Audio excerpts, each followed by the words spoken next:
নমস্কার। আশা করি সবাই ভালো আছেন। আজ পাঠ করে শোনাব শ্রী বিভূতিভূষণ বন্দ্যোপাধ্যায় রচিত এমনই হয়। আমার ছেলেবেলায় কামার বাড়ি বলতে আমাদের গাঁয়ে সাতু কর্মকারের বড় কোঠা বাড়িটা বোঝাতো। অন্য যেসব কর্মকার ছিল আমাদের গ্রামে তাদের অবস্থা ছিল গাঁয়ের আর ৫ জনেরই মতো। কিন্তু ওদের ঘোড়ার গাড়ির কারখানা ছিল, কলকাতায় বাড়ি ছিল। আমাদের গরিব গাঁয়ের লোকের পক্ষে স্বপ্ন। ওদের বাড়িটা বছরের মধ্যে অধিকাংশ সময় চাবি বন্ধ থাকত। ১-৮ মাসের জন্য সাতকড়ি কর্মকার স্টেশন থেকে ঘোড়ার গাড়ি করে বাড়ি আসত। এই বাড়ি আসার কথাটা একটু বুঝিয়ে বলি। সাতকড়ি ও নিবারণ ২ ভাই। তারা বছরের মধ্যে ১১ মাস কলকাতায় থাকে। বাধ্য হয়ে থাকতে হয় ব্যবসার খাতিরে। কিন্তু তারা যে এ গাঁয়ের নাম করা রাশভারী অনেক লোকের চেয়েই বড়, সব বিষয়েই বড় লোক, এটা না দেখাতে পারলে গ্রামের লোকে বুঝবে কেন? কিন্তু তার অবসর মেলে না, মেলে বছরের মধ্যে মাত্র ১টি মাস। সুতরাং এই ১ মাসের মধ্যে চালে চলনে পোশাকে পরিচ্ছদে আচারে ব্যবহারে গ্রামের লোককে চোখে আঙুল দিয়ে দেখিয়ে দেওয়াই চাই যে ওরা বড় লোক। কলকাতায় তাদের কি আছে না আছে গ্রামের লোক দেখতে যাচ্ছে না। ওরা বেশ তৈরি হয়ে আসতো বড় মানুষই দেখাবার জন্য। যা দেখাবার এই ১ মাসের মধ্যেই দেখিয়ে যেতে হবে। ঐশ্বর্যের পাঁচিল তুলে গ্রামের রায় মহাশয়, গাঙ্গুলি মশাই, বোস্তা, দত্তমশাই, ননিপালিত, গদাধর বিশ্বাসদের সঙ্গে নিজেদের পৃথক করে রাখতে হবে এবং বুঝিয়ে দিতে হবে যে তোমরা গাঁয়ে বসে যতই জমি জমা নাড়ো আর প্রজা শোষণ করো, আসলে তোমরা আমাদের তুলনায় কিছুই নয়। এই ঘোষণা করবার আর্টটা ছিল ওদের চমৎকার। বিদেশে যারা অবস্থাপন্ন হয়ে বাস করে তারা নিজেদের গ্রামে এসে নিজেদের বড়ত্ব প্রচার করবার জন্যে যে সাধারণ প্রণালী অবলম্বন করে সেটা হচ্ছে পুজোর সময় বাড়ি এসে ধুমধামে দুর্গোৎসব করা, কিংবা একটা পুকুর কাটা, কিংবা দুটোই একসঙ্গে। এদের প্রণালী ছিল আরও সূক্ষ্ম, তত ব্যয়সাধ্য নয়, অথচ আবেদনের গুরুত্বে সফলতর। স্টেশনে নেমে এরা ২খানা ঘোড়ার গাড়ি ভাড়া করে বাড়ি আসত। সঙ্গে থাকতো ২টি চাকর, একটা ঠাকুর, একটা ঝি। দামি বিছানাপত্রের মোট ঘোড়ার গাড়ির ছাদে সকলের দৃষ্টি আকর্ষণ করত। ঠাকুর চাকরেরা বসে থাকতো ছাদে কোচম্যানের সঙ্গে। ওদের পরনে থাকতো ধপধপে ফর্সা কাপড়। একটা ঝুড়িতে নানা রকমের ফল বোঝাই থাকতো। গাড়ি থেকে জিনিসপত্র নামাবার সময় নিবারণ হেঁকে বলতো, ওরে, ফলের ঝুড়িটা সাবধানে নামা। চারিপাশে ইতিমধ্যে গাঁয়ের ছেলেপিলেরা ততক্ষণ ভিড় করত। ২-১ জন পথ চলতি লোকও হাঁ করে তাকিয়ে দেখত ভিড়ের মধ্যে থেকে। তাদের মধ্যে হয়তো কেউ বলতো, কর্মকার মশাই বাড়ি এলেন? হয়তো সাতকড়ি বলতো, তা তো এলাম, কি যে কষ্ট কলকাতা থেকে জিনিসপত্র নিয়ে আসা, তবু তো 2nd ক্লাস রিজার্ভ করে এলাম, তাও মধুপুরের কুঁজোটা নামাতে গিয়ে ভেঙে গেল। ও ঠাকুর, ওই বাক্সটা ধরে নামাও, কাঁচের বাসন আছে। এ প্রণালীর আবেদন সূক্ষ্মতর, কিন্তু আদৌ ব্যয়সাধ্য নয়। আমরা যে যার বাড়ি এসে ঘটা করে বর্ণনা করতাম আমাদের গরিব বাপ মায়ের কাছে ওদের এই ঐশ্বর্যবহুল সাড়ম্বর গৃহপ্রবেশ। লোকের মুখে মুখে গ্রামান্তরে ছড়িয়ে পড়ত। তারপর ওরা যতদিন থাকত প্রতিদিন নানা ঘটনায় ওরা বুঝিয়ে দিত ওদের সঙ্গে এ গ্রামের লোকের তফাৎ কতখানি। সাতকড়ি ছিল বড় ভাই, নিবারণ ছোট। নিবারণের ছেলে ছিল মাত্র একটি, তার নাম সতীশ। তখন তার বয়স ১৯-২০। পড়াশুনো কতদূর করেছিল জানি নে, বাবা জ্যাঠামশাইয়ের ব্যবসায়ে শিক্ষানবিশ করত সে সময়। সাতকড়ি ছিল নিঃসন্তান। ২ বড়লোক ভাইয়ের এই এক ছেলে। তার কাপড় জামা জুতো যে ধরনের ছিল আমরা তেমন কখনো চোখেও দেখিনি।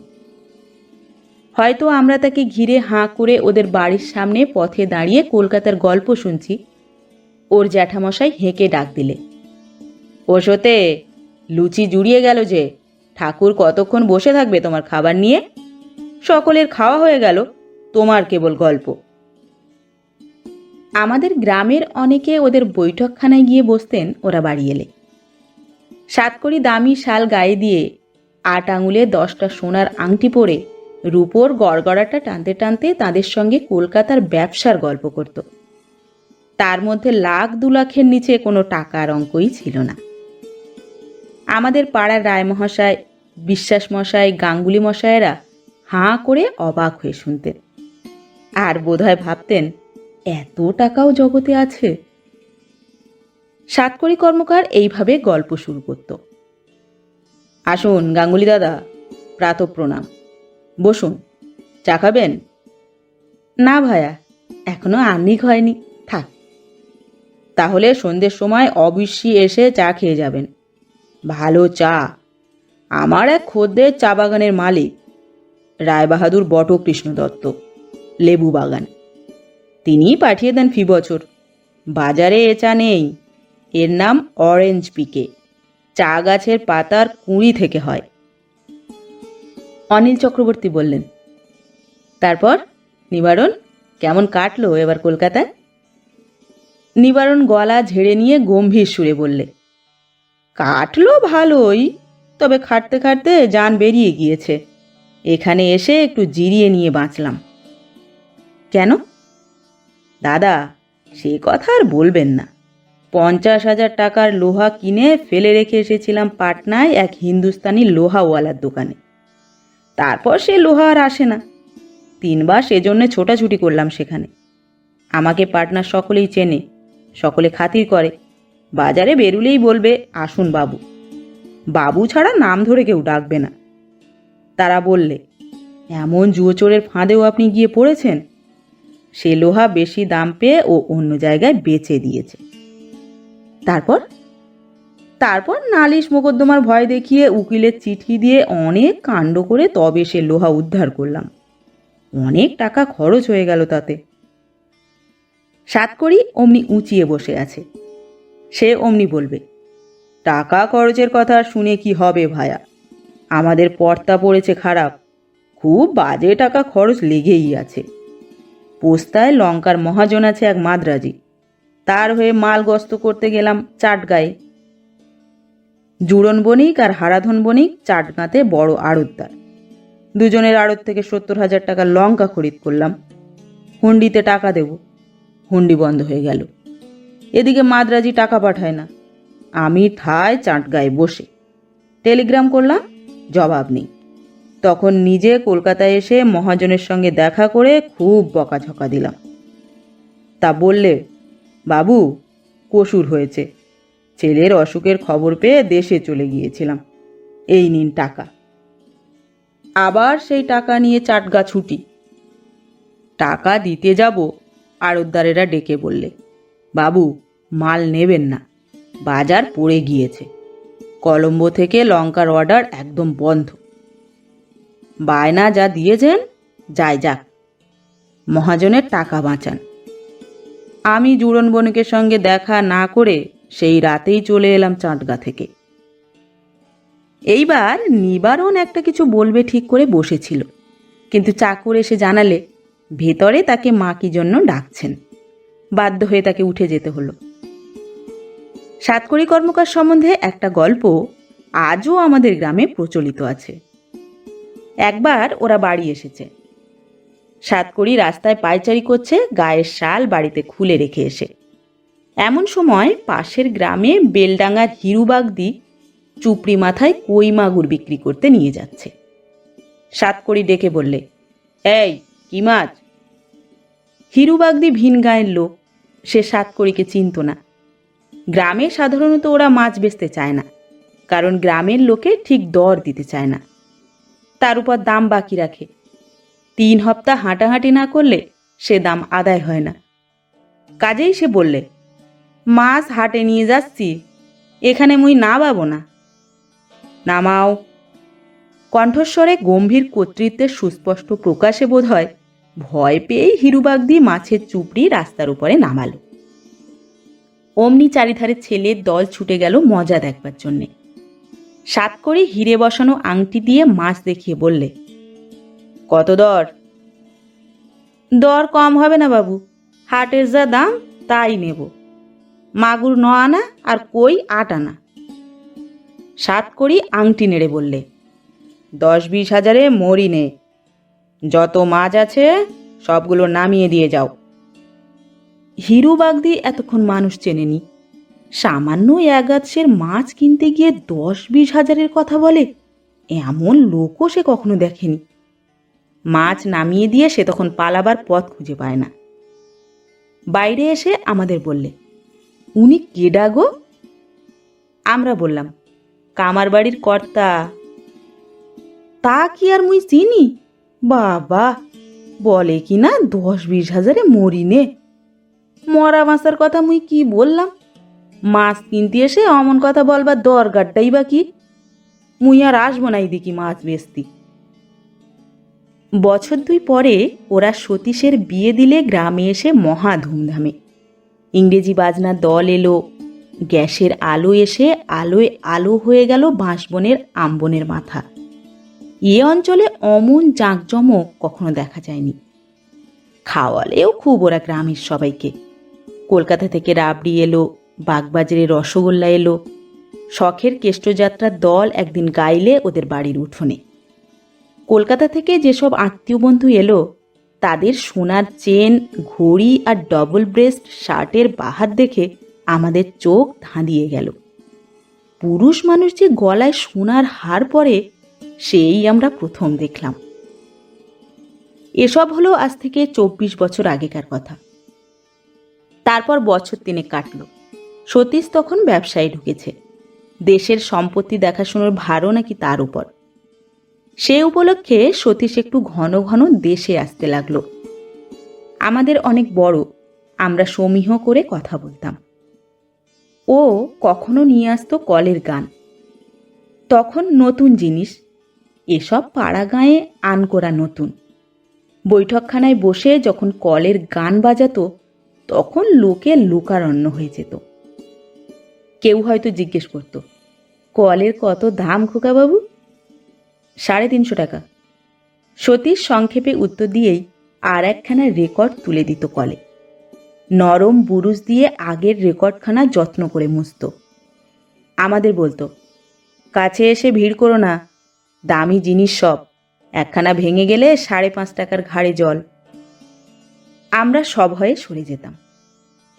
সতীশের গায়ে সিল্কের শার্ট, সব আঙুলগুলোতে আংটি, ঘাড় কামানো বাবু ছাঁট চুল, রুমালে বিলিতি এসেন্স, মুখে বার্সাই। তখনকার দিনে সিগারেটের ওই নাম ছিল। আমরা বলতাম, ওর দাম কত সতীশদা? 3.5 টাকা কৌটো। তুমি রোজ রোজ খাও? 3 দিন যায় 1 কৌটোয়, মাসে 35 টাকা লাগে। এ অবস্থায় কিছু কিছু মো সাহেব জুটে গেল। তাদের নিয়ে যে কদিন বাড়ি থাকতো খুব হৈ হৈ করত। আজ নৌকায় উঠে বাজ খেলা, কাল দল বেঁধে বনভোজন। ওর বাড়িতেও মাঝে মাঝে বন্ধুদের নিমন্ত্রণ করে খাওয়াতো।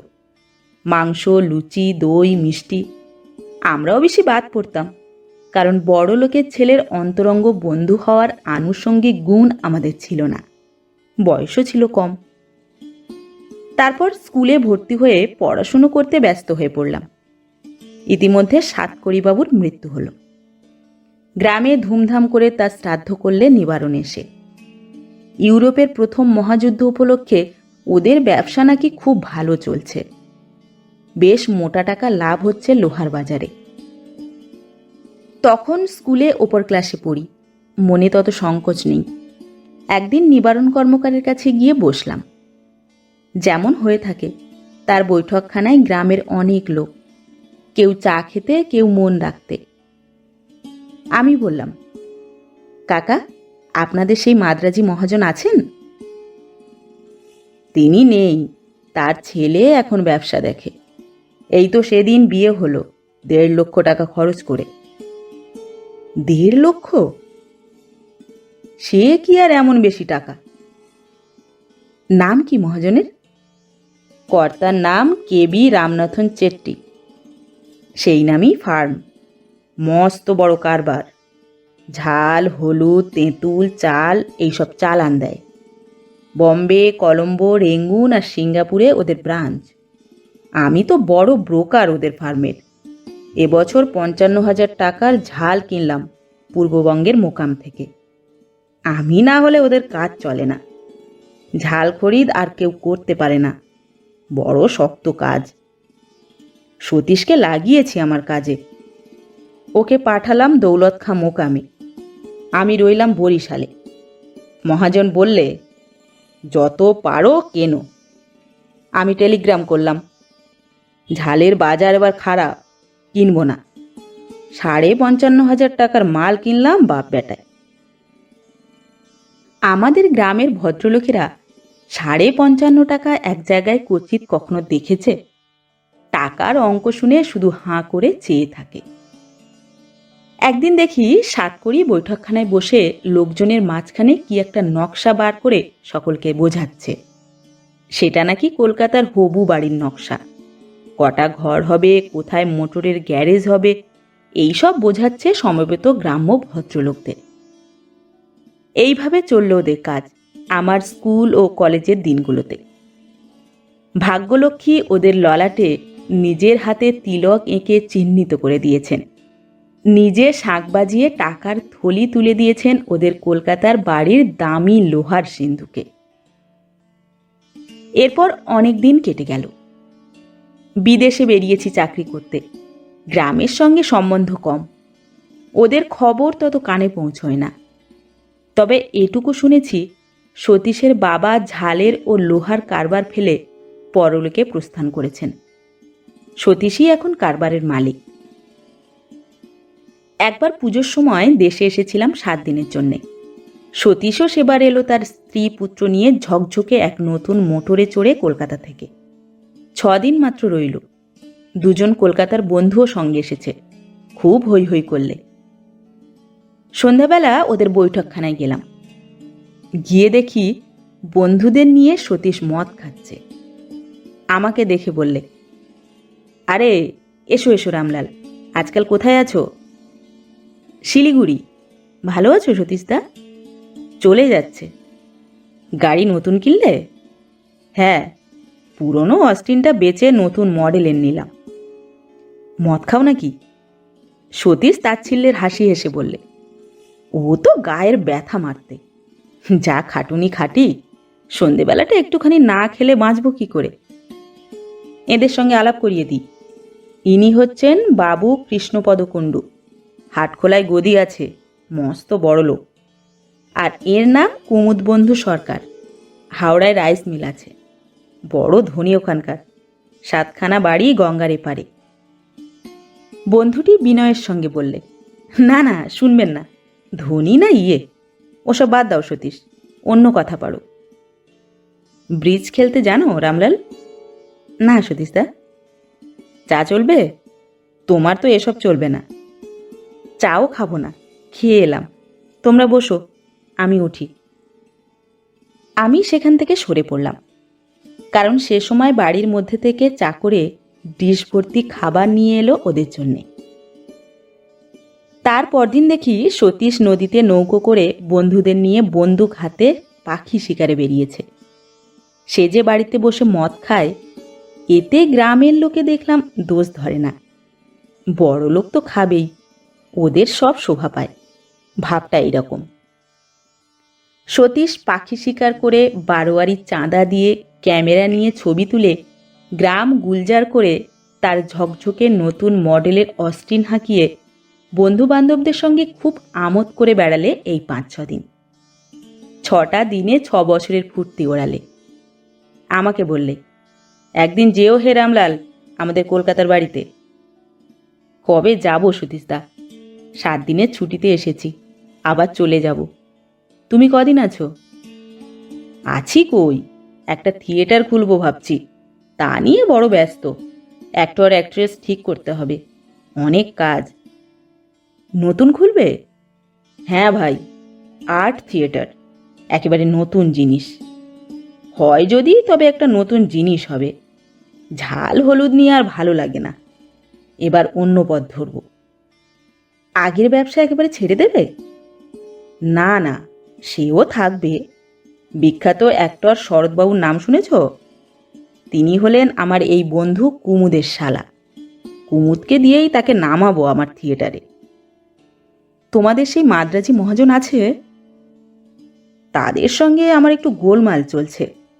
জ্যাঠামশাই আর বাবাকে তারা খাটিয়ে নিত, সে মেঘদারে টাকা দিত না। আমার সঙ্গে তো তা চলবে না। বাবা জ্যাঠামশাই ছিলেন সেকেলে মানুষ, তাঁরা অত শত বুঝবেন না। তা তো বটেই। আমি সিঙ্গাপুরের একটা ফার্মের সঙ্গে সরাসরি কারবার চেষ্টা করছি।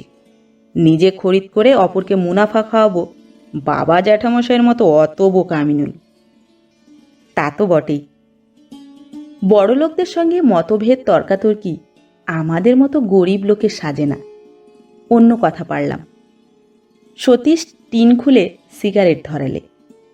ও কোথায় একটা জমি কিনেছে, সেখানে ফুল আর টমেটোর চাষ করবে, সেসব গল্প করলে। আমি বললাম, সতীশদা, ছেলেবেলায় তুমি বার্সাই খেতে মনে আছে? তখন তাই ছিল, সেসব কি আজকের কথা? তখন আমার বয়স 20 কি 22, এখন হলো 37-38, মাথার চুলে পাক ধরেছে। এখানে লাগছে ভালো সতীশদা? আচ্ছা, বলতে পারো ট্যাংরার বিল পর্যন্ত মোটর চলবে? এই বর্ষাকালে না বোধ হয়। যাবে নাকি? যেতুম, সেখানে জল পিপি আর হাঁস বেশ পাওয়া যায়, জানো? আমিও খবর রাখিনি, বলতে পারবো না। দিন দুই পরে যথেষ্ট ফটো তুলে যথেষ্ট স্বীকার করে নতুন মডেলের অস্টিনে চড়ে বন্ধু বান্ধবদের সঙ্গে সতীশ চলে গেল কলকাতায়। আমিও চলে গেলাম আমার চাকুরিস্থল শিলিগুড়িতে। এরপর প্রায় সুদীর্ঘ 18-19 বছরের পরে নানা দেশে ঘুরে নানা জায়গায় চাকরি করে আমি দেশে ফিরে এলাম। বাড়িঘর ভেঙে চুরে গিয়েছিল, কিছু কিছু মেরামত করে নিতে হলো। মাঝে মাঝে যে বাড়ি আসেনি তা নয়, সে খুব কম, বছর 2 বছর অন্তর। ইদানিং তাও আশা ঘটত না। এসে দেখি সতীশ তার বাড়িতে আছে, কিন্তু এ কোন সতীশ? সে সতীশ আর নেই। তাকে প্রথম দিনে বেলতলার মাঠে দেখে চিনতে পারলাম না। হঠাৎ রোগা হয়ে গিয়েছে, বুড়ো হয়ে গিয়েছে, পরনে আধময়লা ছেঁড়া কাপড়, ময়লা গেঞ্জি। সতীশ বললে, কে? রামলাল? আরে বেশ, শুনলাম তুমি বাড়িতে আসবে। তোমার এরকম চেহারা হলো কেমন করে সতীশদা?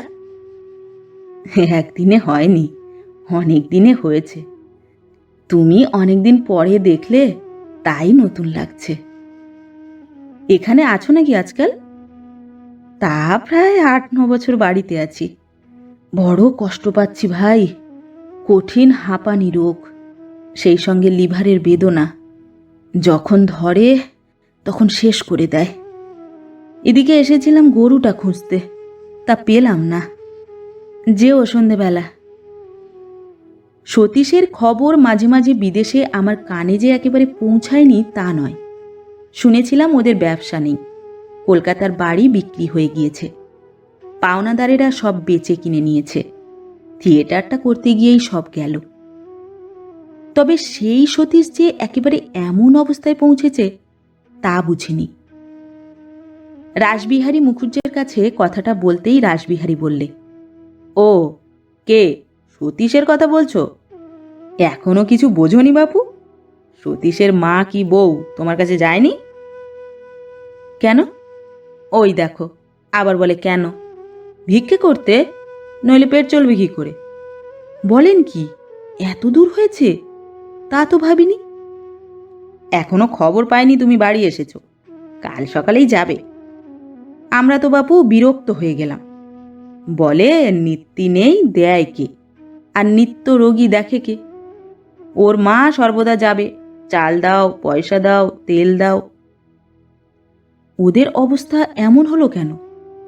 আবার বলে কেন? তা হবে না, মদে বদখেয়ালে ইয়েতে বাপ জ্যাঠার পয়সাগুলো ঘোচালে, থিয়েটার করতে গিয়ে বাড়িখানা গেল কলকাতার, পাওনাদারেরা ডিক্রি করে যথা সর্বস্ব নিয়েছে, এখানকার জমি জমাও ক্রোক দিয়ে নিয়েছে, কবিঘে ধানের জমি বুঝি আছে, তাও সারা বছরের ভাত হয় না তাতে। এখন ছাই ফেলতে ভাঙাকুলো সেই গাঁয়ের ভিটে, আর যাবে কোথায়? তাছাড়া ও বাঁচবে না, কঠিন রোগ, পথ্য নেই, চিকিৎসে নেই। সতীশের বাড়ি সন্ধেবেলা গিয়ে বসতাম, প্রায়ই যেতাম। ছেঁড়া মাদুরে বসে হাঁপাতো, এই সময় নাকি হাঁপানির টান বাড়ে। আজ 10 বছর হলো সতীশ গ্রামে বাস করছে, হিসেব করে দেখলাম। এই 10 বছরে দারিদ্র্যে, অনাহারে আর রোগে ওকে এই অবস্থায় নিয়ে এসে ফেলেছে। পুরনো দিনের কথা আমি কিছু কিছু তুলতাম।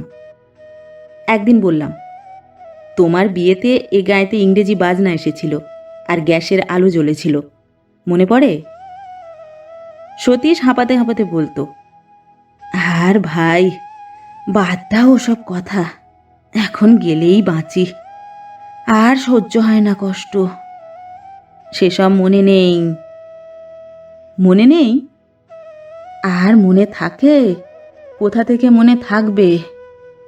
রোজ একটা করে টাকা না হলে সংসার চলে না, তাও নুন ভাত খেয়ে। কোথা থেকে মনে থাকবে বলো কি? তা তো বটেই। সকালে একদিন বাড়ি বসে আছি, সতীশের মা এসে বললেন, বাবা, একটা কথা বলবো, আমায় 4 আনা পয়সা দিতে পারো? আফিং চাই রোজ 4 আনার, কাল জোগাড় করতে পারিনি, খোকা পেট ফুলে দম আটকে যায় আর কি, মা হয়ে দেখতে পারি নে, তাই তোমার কাছে এলুম বাবা। আবার একদিন ওর বউ, আর একদিন ওর মা, শুধু খোকার আফিংয়ের পয়সা 4 আনা। বাড়িতে স্ত্রীকে বলে দিলাম, এরা এলে যেন ফিরিও না, 4 আনাই দিও। স্ত্রী বললে, তুমি শুধু দেখো 4 আনা, ভেতরের খবর তো জানো না। কামার বউ এসে চায়ের দুধ নিয়ে যায়, চাল নিয়ে যায়, একখানা পুরনো শাড়ি দিলাম, বললে পরবার কাপড় নেই, দিন, না হলে মান যাবে। কি করি, দিলাম। ওরা নাকি খুব বড় লোক ছিল। গৃহিণীকে বললাম পুরনো দিনের কথা। আমি তখন বালক। সাতকড়ি ও নিবারণ কর্মকারের শালের জোড়া ও দাসদাসীর বাহার, 10-20 হাজারে মরত না নিবারণ কর্মকার। একদিন ওকে দেখতে গেলাম, তখন আমি বছরখানেক হলো দেশে এসেছি। সতীশ বললে, আর বাঁচব না, একটা জিনিস খেতে বড্ড ইচ্ছে, খাওয়াবে? কি? বড্ড ভালোবাসতুম মাংসের কাটলেট, কত কাল খাইনি। খাওয়াবো, তবে তোমার কিছু খারাপ হবে না তো? ও হেসে বললে, আর আমার খারাপ আর ভালো, শোনো, বউটাকে একটু দেখো বুঝলে, ভালো মানুষের মেয়ে, বড় খোয়ার করলাম, কষ্ট হয়, তুমি বরং। হাঁপের টানে ও আর বেশি কিছু বলতে পারলে না। আমি বাধা দিয়ে বললাম, ওসব কি কথা, কিছু ভয় নেই তোমার। কাটলেট খেয়ে খুব খুশি, বেশি খেতে পারলে না, 2-1খানা খেয়ে ওর স্ত্রীকে দিয়ে দিলে। বললে, আহ, কতকাল খাইনি, আগে আগে। একটু ম্লান হাসি হেসে চুপ করলে। সতীশ আরও 1 বছর ধুঁকতে ধুঁকতে টিকে গেল। হাঁপানিতে কষ্ট পায়, সহজে মরে না। ওর স্ত্রীও সেই বছরের মধ্যেই মারা গেল। গ্রামের লোক চাঁদা করে গঙ্গায় দিয়েছিল দুজনকেই। সতীশের মা কিন্তু আজও বেঁচে আছেন, কোনো অসুখ নেই, দিব্যি শরীর। মুখুজ্জে বাড়ি বাসন মেজে আর ছোট ছোট ছেলে মেয়েদের রেখে সেখানে দুবেলা খেতে পায়। নমস্কার, পরবর্তী গল্প নিয়ে খুব শিগগির ফিরে আসছি। ততক্ষণ সবাই ভালো থাকবেন, সুস্থ থাকবেন। গল্প পাঠ ভালো লাগলে গল্পটিতে একটি লাইক করবেন এবং ভিন্ন ভিন্ন স্বাদের অডিও স্টোরি শোনার জন্য অবশ্যই চ্যানেলটি সাবস্ক্রাইব করবেন। ধন্যবাদ।